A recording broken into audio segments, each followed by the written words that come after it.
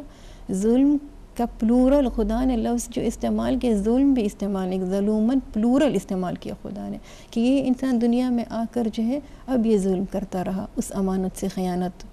یعنی اللہ کی اطاعت کا ہم نے اعتراف کیا عالم زر میں، اللہ کی توحید کو مانیں گے، رسول کی رسالت کو مانیں گے، ائمہ کی ولایت کو، مگر جب دنیا میں آئے تو پھر ہم نے اس قسم کو دنیا کے عوض میں چھوٹی چھوٹی باتوں میں بعض اوقات ہم کمپرومائز کرتے ہیں اپنے دین کے احکام کو، لوز کو. بالکل جسٹیفائی کر لیتے ہیں ہم، کہتے ہیں کوئی بات نہیں. ایک عام جملہ ہمارے پاس ہوتا ہے نماز میں دیر ہو گئی کوئی بات نہیں، یا ہم نے برائی کر لی، غیبت کر لی، کوئی بات نہیں، ہم نے معافی مانگی، خدا غفور الرحیم ہے. تو یہ چیز جو ہے جب اپنی ذات پر آتا ہے نا باجی، ہمارے پاس جسٹیفیکیشن ہوتے ہیں.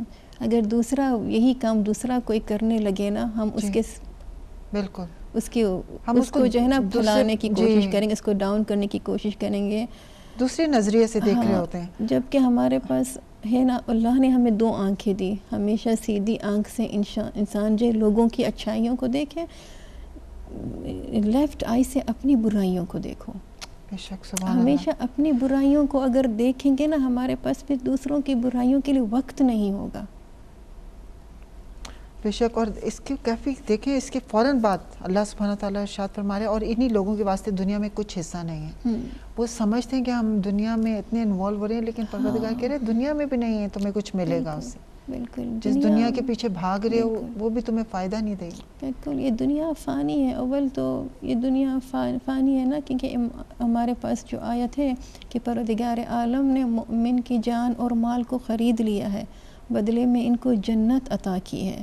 اس لیے تو امام علی فرماتے ہیں نا کہ انسان اشرف المخلوقات ہے. وہ اپنے آپ کو کم از کم اگر اپنے نفس کو بیچنا چاہتا ہے تو جنت سے کم قیمت پر نہ بیچے.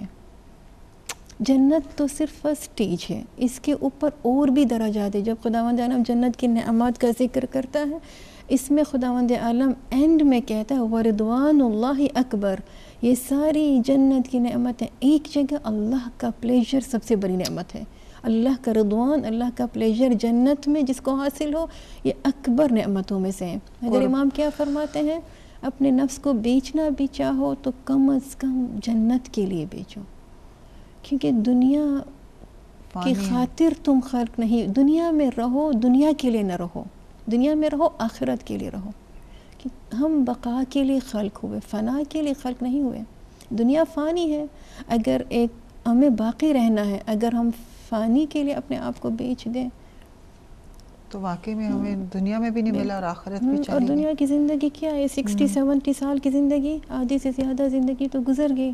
اگر ابھی بیدار نہیں ہوئے تو کب بیدار ہوں گے؟ بے شک.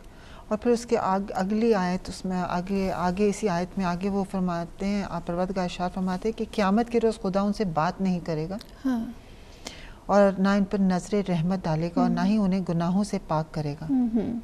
کہ مطلب وہ توبہ بھی پھر کرنا چاہیں گے تو ان کی توبہ بھی قبول نہیں ہوگی. پھر یہی بندہ سکرات کے وقت بھی توبہ مانگے گا، پروردگار مجھے دنیا میں بھیجو تاکہ میں وہ نیک کام کروں جس کو میں نے ترک کیا ہے.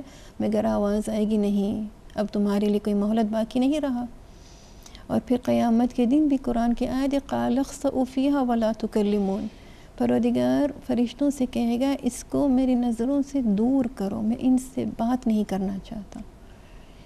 ظاہر دنیا میں اگر انسان کے پاس وقت نہ ہو اللہ سے کنیکشن کے لیے، بات کرنے کے لیے، اگر ہم چاہتے ہیں I know I'm going out of topic but اگر ہمیں چاہیے اللہ کی قربت تو پھر ہمیں یہ دیکھنا ہے نا کہ اللہ کی صفات کو اپنے اندر اپنانا ہے. اللہ کے 99 نیمز کو، ایٹریبیوٹس کو ہم نے دیوار پر تو لگا دیا ہے اچھی فریم بنا کر، دیوار کی زینت و اسماء الحسنہ بن گئی، حالانکہ یہ قلوب کی زینت کے لیے تھا. ہم نے کیا کیا؟ جب ڈسٹ ہوتا ہے اس کو اتارتے ہیں، ڈسٹ کلین کرتے ہیں، اس کو سراہتے ہیں، چومتے ہیں، پھر سے لٹکا دیتے ہیں، مگر درس نہیں لیتے. ہم لٹکانے کا، دیوار پر لگانے کا مقصد یہی ہے کہ یہ اسماء، یہ صفات مجھے یاد دلائے تاکہ اگر خدا غفور ہے تو مجھے بھی معاف کرنے والا بننا ہے، اگر خدا رحیم ہے تو میں مخلوق پر رحم کروں گی تب مجھ پر وہ رحم کرے گا. خدا سچائی، جھوٹ کی بات ہو رہی ہے نا، خدا صدق ہے. اگر خدا صدق ہے تو میں اللہ کا سچا بندہ بن جاؤں. جب تک سچائی میرے اندر نہیں ہوگی، جب تک جھوٹ میرے زبان پر ہوگا، نہ میرا حضرت زہرا سے رابطہ ہو سکتا ہے، نہ میرا حضرت زہرا سے کلوزنس ہو سکتا ہے، کیونکہ بی بی صدیقہ ہے، جھوٹ پسند نہیں کرتی، اللہ جھوٹ پسند نہیں کرتا. حضرت زہرا کے مصائب میں ہمیں ملتا ہے کہ جب بی بی اپنا حق مانگنے گئی تھی دربار میں، جیسے وہ مسجد میں داخل ہوئی، مسجد کے فرش پر بیٹھ گئی اور بی بی ان کو بابا کی یاد ہے، کیونکہ وہی مسجد نبوی، مسجد میں داخل ہوئی اپنا حق مانگنے کے لیے، بابا کی یاد آئی آپ کو، کیونکہ یہی وہ ممبر ہے، یہی وہ جگہ ہے جہاں بابا بیٹھا کرتے تھے. حضرت زہرا فرش پر بیٹھ جاتے ہیں، اتنا گریا کہ اتنا بلک کہ روئے کہ سارا دربار رونے لگا. لیکن جب آپ کھڑی ہو گئی، خطبہ دیا، حق مانگنے لگی، لوگوں نے سننے کے لیے لوگ تیار نہیں تھے. یہی لوگ جو رو رہے تھے ابھی رسول کے مصائب کے اوپر، رسول کی شہادت کے اوپر، بی بی کے رونے پر وہ گریا فرما رہے تھے، ابھی یہ جب بی بی حق مانگ رہے تو سننے کے لیے تیار نہیں ہے. کہ ہمارا کردار تو ایسا نہیں ہے کہ بی بی کے مصائب پر تو رو رہے ہیں، لیکن جب کوئی مومن اپنا حق مانگنے آ رہا ہے تو ہم سننے کے لیے تیار نہیں ہیں. all this مصائب پہلو is got a lesson for us. بالکل، واقعی میں بہت خوبصورت آپ نے بیان فرمایا کہ واقعی ہمیں سوچنے کی کہ اگر ہم جھوٹ بولتے ہیں، جھوٹی قسم کھانا، جھوٹی گواہی دینا، تو ظاہر ہے کہ یہ ہماری جو یہ برائی ہے یہ ہمیں جناب فاطمہ زہرا سے دور کرتی ہے بجائے نزدیک کرنے کے. نزدیک کر دے بجائے نزدیک. ہم یہ سمجھتے ہیں نا باجی کہ ہم مجلس میں چلے کہ ایک مجلس کے بعد دوسرے مجلس کے بعد تیسرے مجلس ہم نے گریہ کیا، ہمارا فرض جو ہے ختم ہو گیا. ہمارا فرض ختم نہیں ہوا جب تک ہم نے ان کوالٹیز کو نہیں اپنایا. کیونکہ ہم جھوٹ پر ابھی ڈسکس کر رہے ہیں. اگر ہمیں اللہ کے نزدیک ہونا ہے، بی بی سے نزدیک ہونا ہے، تو سب سے پہلے اللہ کی صفت، یہی صفت سچ والی صفت ہمیں اپنانی ہے. اللہ کو یہ صفت اتنی پسند ہے کہ آپ نے اپنے حبیب کو بھی صادق، رسول خدا صادق ہیں، خدا صادق ہے اور حضرت زہرا صدیقہ ہیں. اس کوالٹی کو اگر اپنے اندر لے کر آئیں گے باجی، پھر اللہ کا وعدہ، خدا کہتا ہے من جاء بالحسنۃ فلہ عشر امثالھا، جو ایک بھی نیکی میرے بارگاہ میں لے کر آئے گا ہم اسے 10 گنا زیادہ دیں گے. تو اگر صرف ایک سچ والی صفت پر میں کام کروں گی نا، اللہ تعالیٰ اگر میں سچ بن جاؤں، اللہ کا سچا بندہ، ہم سچے بندے ہم بن جائیں، ہماری زبان پر جھوٹ نہ ہو، جھوٹی گواہی نہ دیں، جھوٹ نہ بولیں، تو پھر کیا اگر میں سچ والی صفت کو اپنا لیا، خداوند عالم مجھے اجر کیا دے گا، دوسری 10 اور صفتیں میرے اندر کریٹ کرے گا. دوسری 10 اور صفتیں اللہ کی میرے اندر آ جائیں گی، کیونکہ اللہ نے کہا کہ جو ایک نیکی لے کر آتا ہے ہم اس کو اجر میں 10 ٹائم 10 کر کے دیتے ہیں۔ بے شک کبھی یہ ہوتا ہے کہ کچھ ایسی سچویشنز ہیں کہ جہاں پہ کہتے ہیں کہ آپ جھوٹی قسم کھانے کی اجازت ہے، جیسے کہ کہتے ہیں کہ اگر کوئی ظالم حکمران ہے یا کوئی زبردستی کسی سے ٹیکس وصول کر رہا ہے اور وہ اس کے پاس صرف وہی لمیٹڈ پیسے ہیں کہ وہ جس سے کہ وہ اپنی مالی اخراجات کو پورا کرتا ہے، تو وہاں پہ وہ جھوٹ بول سکتا ہے کہ میرے پاس پیسے نہیں ہیں کہ میں تمہیں ٹیکس دوں۔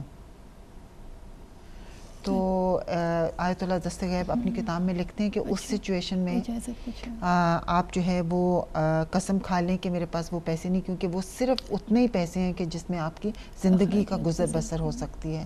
تو کچھ ایسی سچویشن ہے، لیکن ہم لوگ تو چونکہ ہمارے پاس ایک پوائنٹ ایسا آ جاتا ہے پھر ہم اس کو ٹویسٹ کر کے مختلف جگہوں پہ ہم کہتے ہیں کہ یہ ہم وہ لگژریز کو بھی کہتے ہیں کہ ہماری نیسیسٹیز ہیں، ہمارے لیے پوری نہیں ہو رہی ہیں اور ہمارے پاس پیسے نہیں ہیں تو ہم نہیں دے سکتے۔ ہمارا یہی ہے نا، جیسے کہ جو محاورہ میں ملتا ہے انگلی دو تو ہاتھ لے لیا، یہی ہمارا ہے کہ اگر کہیں پہ خدا نے ہمیں تھوڑا سا ہمارے لیے وہ کیا اجازت ہے ہمارے لیے لوپ ہول چھوڑا ہے تو ہم اس کو وہ ایڈوانٹیج لیتے ہیں اور پھر اس کو ہم غلط طرح سے اپنی سوچ کے مطابق ہم اس کو استعمال کرنا شروع ہو جاتے ہیں۔ تو جیسے کہ کہتے ہیں نا کہ جھوٹ کے حوالے سے امام محمد باقر علیہ السلام سے ہمیں ملتا ہے کہ انہوں نے کہا ہے کہ اگر کہیں تم حق پر بھی ہو، حق بات بھی ہے اور تمہیں جھوٹی قسم کھانی پڑ رہی ہے تو کوشش کرو کہ اگر وہ نہ کھاؤ تو اگر اس کے بغیر اگر تم اپنا حق ثابت کر سکتے ہو تو اس کو بھی اوائڈ کرو۔ تو ہم تو سچی بات تو چھوڑیں، ہم تو جھوٹی بات پر بھی قسم، جھوٹی بات پہ بھی انسان کھا لیتا ہے۔ بعض اوقات ہم اتنا ایزیلی کہہ دیتے ہیں کہ قرآن لے کر آؤ، قرآن کی قسم کھانے کے لیے تیار ہوں، یا بچوں کی قسم لوگ کھا لیتے ہیں اور ریئلائز نہیں کرتے کہ اس کے کانسیکوینسز کیا ہیں۔ کہتے ہیں کہ خاص طور پہ کسی شخص کے لیے اس کی عزت کو کم کرنے کے لیے یا کسی کا مال جو ہے اس میں نقصان اگر اس سے پہنچے اور وہ ایسی قسم کھا لے یا وہ صرف اتنا ہی کہہ دے کہ خدا جانتا ہے کہ میں سچ ہوں اور وہ غلط ہو، تو کہتے ہیں کہ اس کا بھی اس کو گناہ ہوگا۔ لیکن وہی چونکہ خدا جیسی ذات کو انوالو کیا ہے اپنی مفاد کے لیے، جھوٹی بات کے لیے، it's very difficult. I don't know، اتنے گٹس اور اتنی جرأت یہ گناہوں کے اصرار پر ہوتا ہے۔ جب انسان بہت مصر ہوتا ہے نا، گناہ ریپیٹ کیے جاتا ہے پھر وہ اس بے حس ہو جاتا ہے، اس کا ضمیر مر جاتا ہے، پھر وہ خوف والی بات ہی نہیں ہوتی۔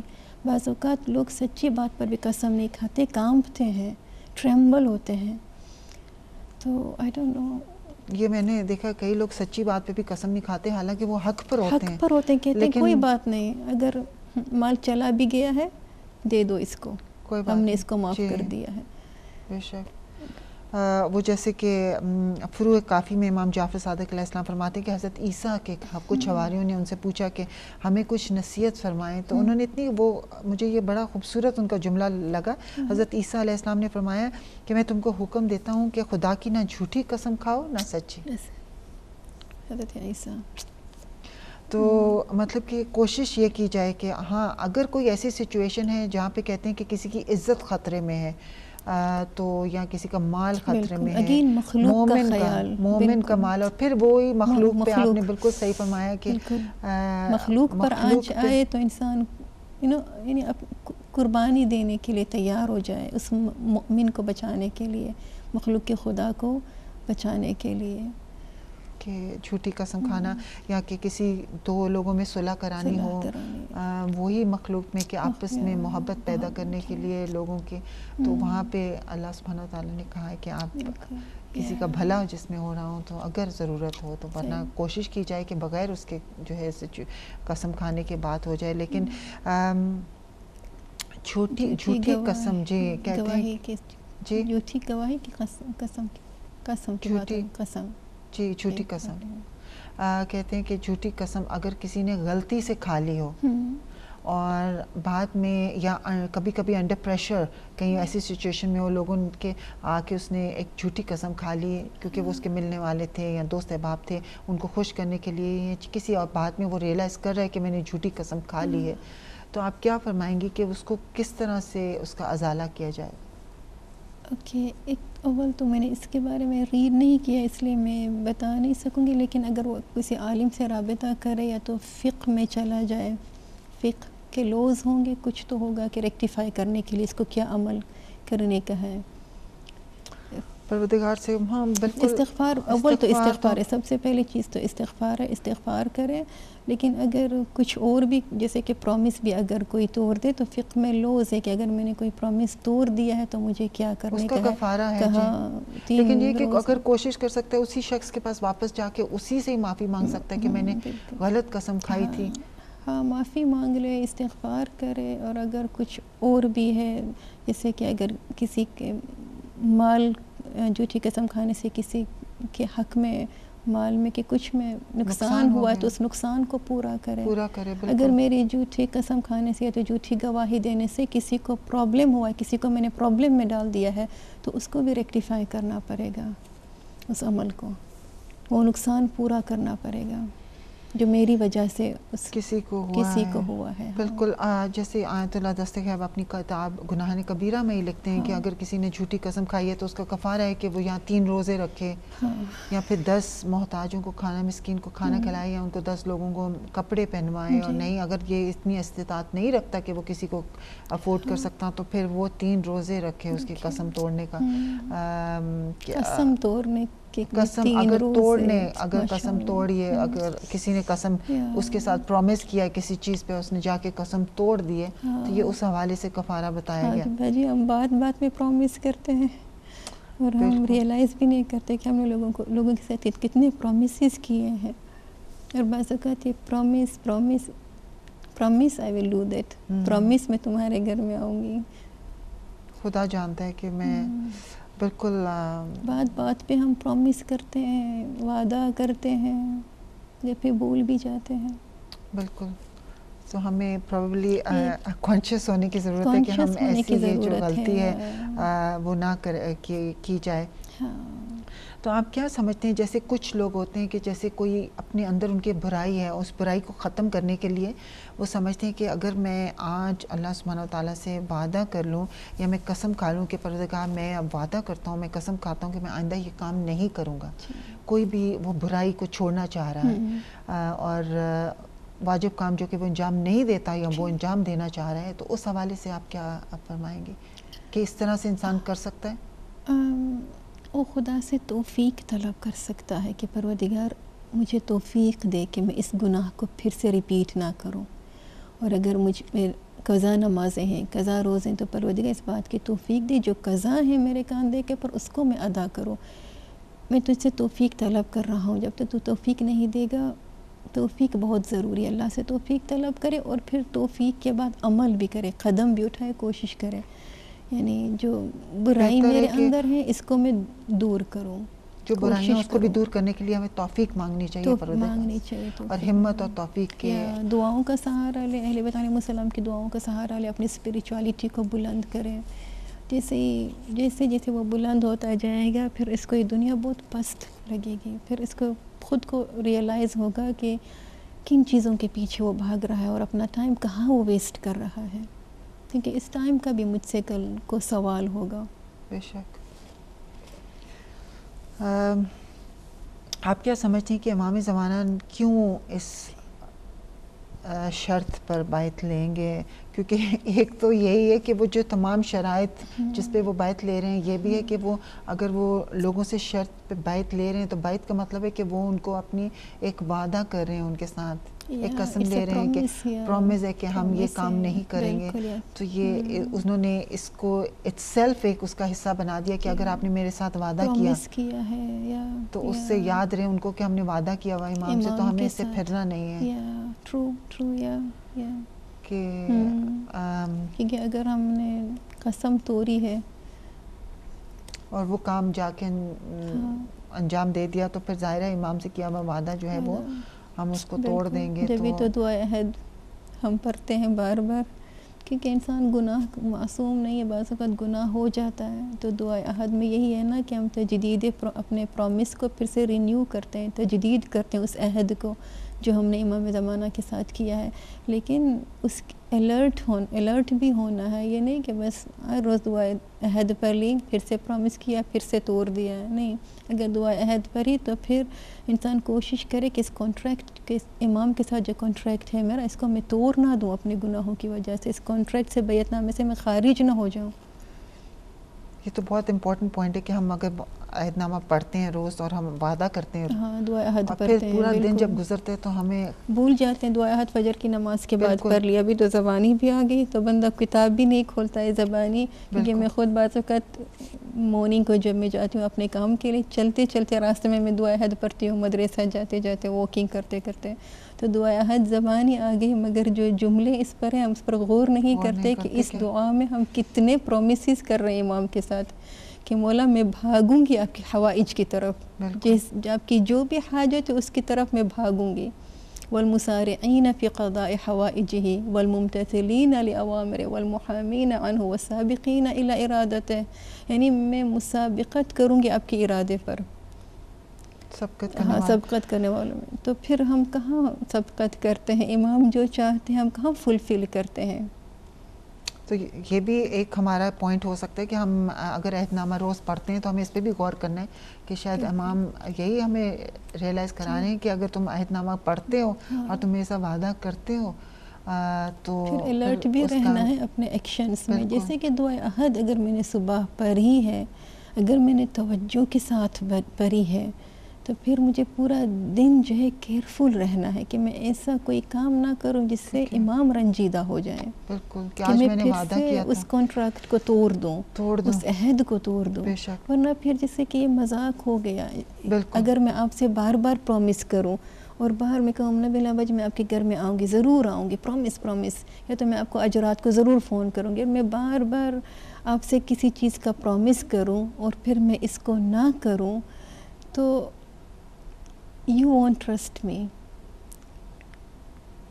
تو ایک عام انسان کے ساتھ بھی ہم اس طرح کا سلوک, ہمیں شرمندگی ہوتی ہے کہ اس انسان کو آج ہم نے لیٹ ڈاؤن کیا تو کل ہم اس کو کم از کم لیٹ ڈاؤن نہ کرے. ہوتا ہے پھر اس کے سامنے جاتے ہیں تو ایک شرم محسوس کرتے ہیں کہ وہ کیا سمجھے گا کہ میں نے اس کے ساتھ وعدہ بھی کیا تھا اور میں نے اس کو پورا نہیں کیا. ایک چلو کبھی کبھی ریزن ہوتا ہے تو بندہ سمجھتا ہے, سمجھنے والا, لیکن اس کو بعض اوقات ہے نا ہماری ایک عادت سی ہو گئی پرومس کرنے کی ہر بات پہ.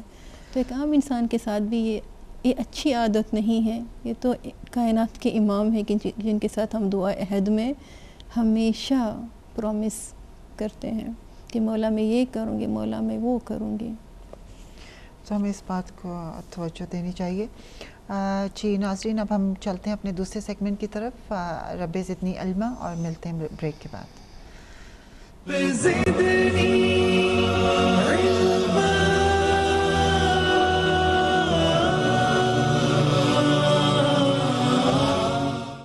السلام علیکم ورحمۃ اللہ وبرکاتہ. ناظرین, ہمارا سیگمنٹ رب زدنی علما ہم لے کر حاضر ہوئے ہیں, اور ہمارے ساتھ محترمہ زہرا مہدی صاحبہ, اور وہ آج ہم دیکھتے ہیں کہ وہ ہمارے لیے کون سی کتاب لائی ہیں, اور جو کہ ہم انشاءاللہ اس سے اور کیا فائدہ ہم اس سے حاصل کر سکتے ہیں, اور اس میں کیا کیا انفارمیشن ہے. تو چلتے ہیں ان کی طرف, محترمہ زہرا صاحبہ کی طرف. جی محترمہ زہرا صاحبہ. جی بسم اللہ الرحمن الرحیم. میں ناظرین کے ساتھ یہ کتاب شیئر کرنا چاہتی ہوں. یہ گناہان کبیرہ ہے, اس کی آیت اللہ دستغیب کی کتابیں ہیں. میرے پاس اس کی 7 جلدیں ہیں. اگر اس کے بعد بھی کوئی جلد ہو, مجھے اس کا علم ہے, میرے 7 جلدیں میرے پاس ہیں. ان میں جو ہے نا اس کتاب کو اس لیے میں نے چوز کیا آج کیونکہ یہ بہت اہم کتاب ہے. جو 25 کوالٹیز ہم ڈسکس کر رہے ہیں انصار امام کی, کتنا امپورٹنٹ ہے. آج ہر مومن کی یہ دل کی تمنا ہے کہ وہ امام کے ناصران میں سے ہو. ہر نماز کے بعد ہماری یہی دعا ہے کہ مولا ہمیں اپنے انصار میں شامل کر لیں. تو اس کتاب میں جو وہ 25 کوالٹیز آف انصار کے جو گناہان کبیرہ ہیں, اس کتاب میں یہ سب کچھ موجود ہے کہ اگر ہم نے ان گناہوں سے پرہیز کیا, اس سے دور رہے, پھر ہی ہم امام کے ناصرین میں شمار ہو سکتے ہیں. اور جیسے کہ میں نے مینشن کیا, زیادہ سے زیادہ اس میں جو گناہ ہیں موسٹلی اس سے حقوق الناس, تو امام کس طرح ہم ایکسیپٹ کریں گے جب ہم حقوق الناس کی ادائیگی نہیں کریں گے تو امام ہمیں اپنے لشکر میں ایکسیپٹ کر ہی نہیں سکتے. تو ان گناہان کبیرہ میں آئی تھنک ناظرین کے پاس یہ کتاب ہوگی، مگر بعض اوقات ہے نا کہ کتابیں ہوتی ہیں ہمارے پاس مگر وہ شیلف میں رکھی ہوتی ہیں، ہم بھول جاتے ہیں. لیکن یہ کتاب بہت امپورٹنٹ ہے کہ انسان اس کو جو ہے وہ تھوڑا اسٹڈی کر لے. اس میں کافی ہے، جیسے کہ غیبت ہے، جھوٹ ہے، جھوٹی گواہی پر کہ جھوٹی گواہی کتنا گناہ ہے کہ اس سے انسان کو نقصان پہنچتا ہے، اس کے لیے عذاب جو بتایا گیا ہے. جھوٹی گواہی کے اوپر ہی تھوڑا میں بتاؤں گی کہ جھوٹی گواہی کے لیے قرآن میں آیت ہے کہ قرآن کی جو آیت ہے وَلَا تَكْتُمُوا الشَّهَادَةَ وَمَنْ يَكْتُمْهَا فَإِنَّهُ آثِمٌ قَلْبُهُ کہ شہادت کو، گواہی کو نہ چھپاؤ، اس لیے کہ اگر انسان گواہی کو چھپاتا ہے تو اس کا دل گنہگار ہو جاتا ہے.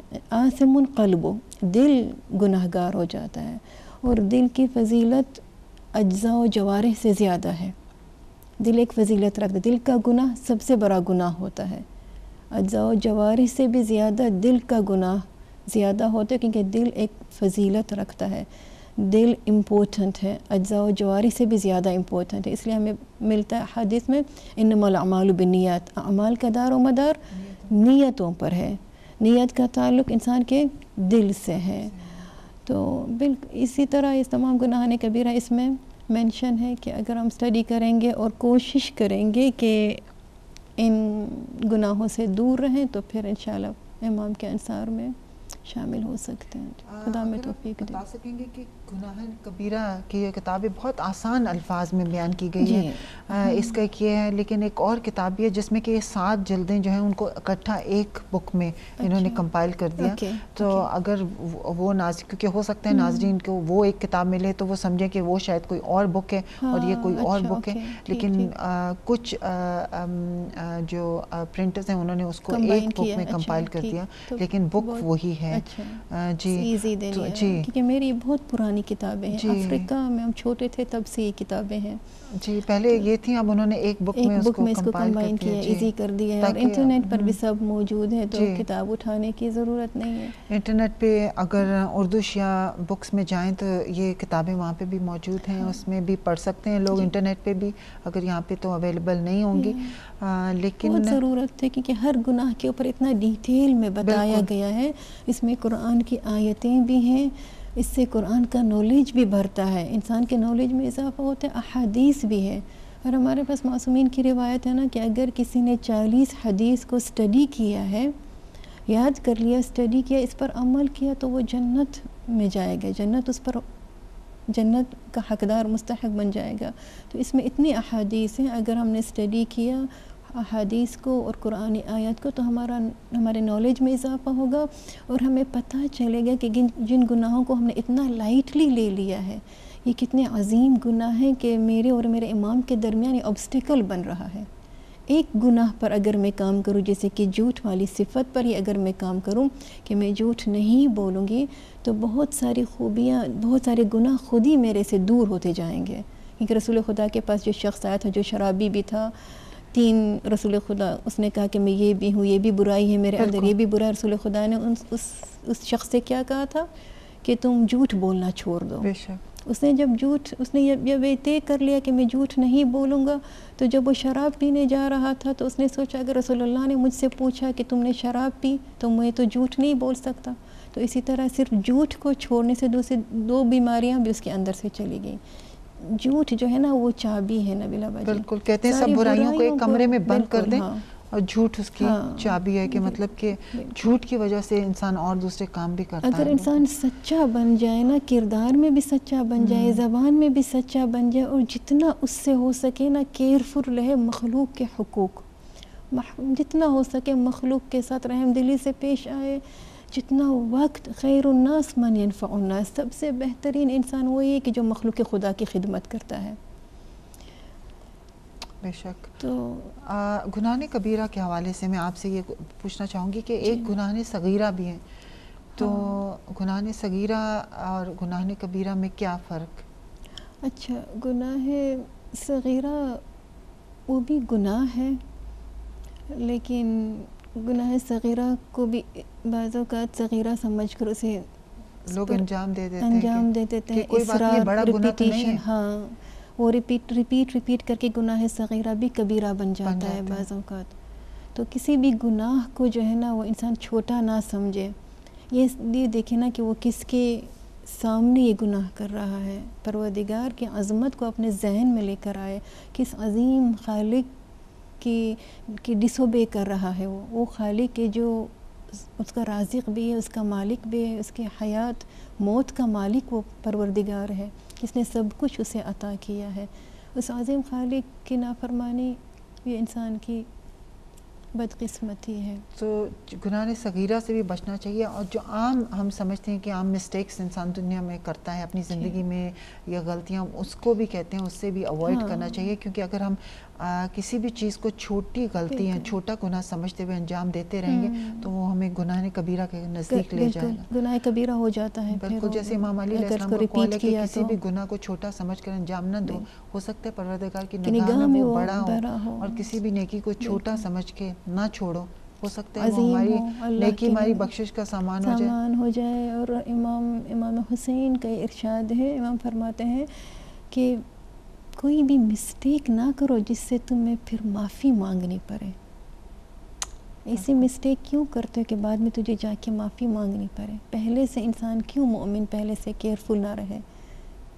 کیونکہ ہم جب انسان کے ساتھ کوئی ایسی کتنا الرٹ رہتے ہیں کہ میری کوئی ایسی کوئی بات نہ ہو جائے کہ میری فرینڈ یا ہمارے کوئی جانے والے ناراض نہ ہو جائیں. ہم کتنی احتیاط رکھتے ہیں، لیکن جب اللہ سبحانہ تعالیٰ کے درمیان معاملہ آتے ہیں تو ہم کتنا اس کو صبح کتنا آسان لیتے ہیں. بالکل کہ ہم آج آپ کی کالز نہیں لے سکے. ہمارا ابھی تک جو ٹیلی فون سسٹم ہے وہ صحیح نہیں ہوا، اور ہم نے کوشش کی تھی کہ آج ہمارا ٹیلی فون ایک موبائل نمبر اسکرین پر آ رہا تھا، لیکن شاید آپ کی کالز اس میں بھی کنیکٹ نہیں ہو پائیں.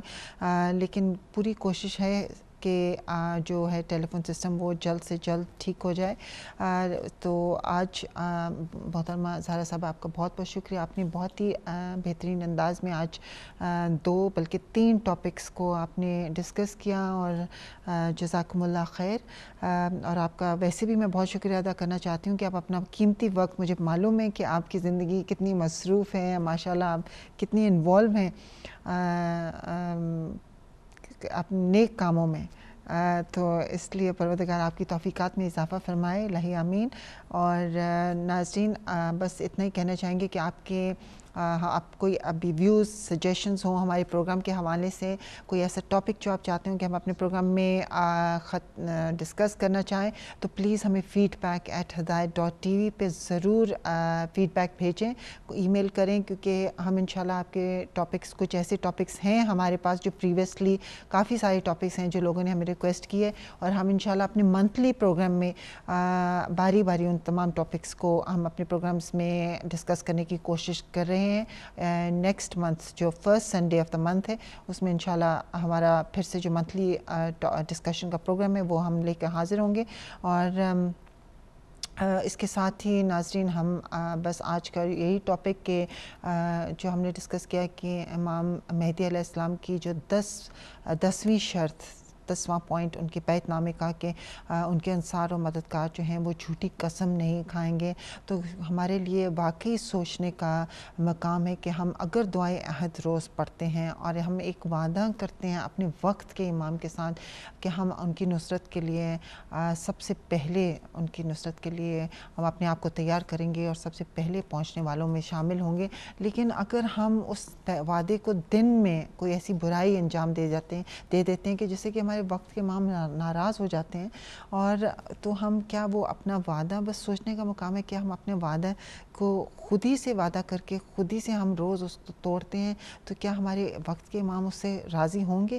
کیا پھر ہم ان کے انصار و مددگاروں میں شامل ہو سکیں گے؟ بس ہمارے لیے سوچنے کے لیے اگر ہم اسی ایک پوائنٹ پہ روز توجہ کریں. اور جو لوگ دعائے عہد نہیں پڑھتے ان کے لیے کہ دعائے عہد کہتے ہیں کہ ہم مومن اگر کوئی بھی شخص 40 دن تک فجر کی نماز کے بعد اس کی تلاوت کرے تو وہ انشاءاللہ ضرور کہا گیا ہے کہ وہ امام کے انصار و مددگار میں شامل ہوگا. لیکن جو لوگ باقاعدگی کے ساتھ پڑھتے ہیں تو بس ہم تھوڑا سا اگر اس پہ غور و فکر کریں اور اگر ہم اسی وعدے کو قائم رکھتے ہوئے دن میں احتیاط کریں کہ نہیں ہم نے اپنے وقت کے امام کے ساتھ وعدہ کیا تھا، تو انشاءاللہ ضرور ہم اپنی اصلاح کر سکیں گے، صحیح زندگی گزار سکیں گے، اور جب امام کا ظہور ہوگا تو ہمارا ضرور شمار انشاءاللہ ان کے انصار و مددگاروں میں ہوگا۔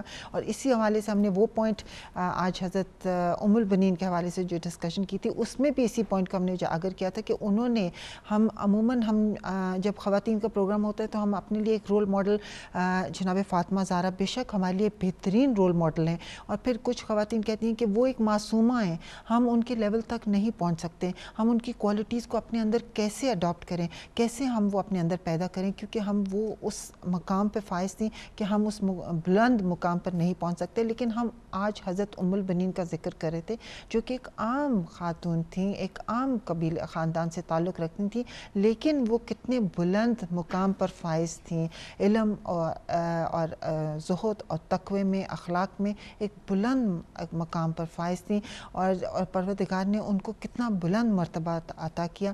تو کیوں نہیں ہم ایک عام خاتون ہوتے ہوئے ان کی زندگی پر اگر ہم روشنی ڈالیں تو انہوں نے کیسے اپنے بیٹے کو ان کے وقت کے امام کے لیے کیسے تیار کیا بچپن سے، خود کیسے انہوں نے ہر قدم پہ امام وقت کی نصرت کی، امام علی علیہ السلام کی نصرت کی، امام حسن کے، امام حسین، کیسے وہ ان کی وفادار بن کر اپنی زندگی گزارتی رہیں۔ تو یہ ہمارے لیے آج بہت سارے میسیجز امام وقت کی نصرت کے حوالے سے ہی ہیں، تو انشاءاللہ ہم کوشش کریں گے پروردگار ہم سب کو توفیق دے کے ان پہ عمل کرنے کی، اور ہمیں ایک نیک انسان اور نیک انسان میں ہمارا شمار ہو، تاکہ ہم لوگ پھر جب امام وقت کا ظہور ہو تو ہم ان کے مددگاروں میں شامل ہو سکیں انشاءاللہ تعالی۔ ناظرین، آخر میں بس ہم آج کا جو پروگرام ہے وہ دعائے معرفت سے اس کا اختتام کرنا چاہتے ہیں۔ ہم چاہیں گے آپ بھی ہمارے ساتھ اسی دعائے معرفت میں شرکت فرمائیں۔ اعوذ باللہ من الشیطان الرجیم، بسم اللہ الرحمن الرحیم۔ اللہم عرفنی نفسک فإنک ان لم تعرفنی نفسک لم عرف رسولک۔ اللہم عرفنی رسولک فإنک ان لم تعرفنی رسولک لم عرف حجتک۔ اللہم عرفنی حجتک فإنک ان لم تعرفنی حجتک ضللت عن دینی۔ اللہم صلی علی محمد وآل محمد عجل فرجہم۔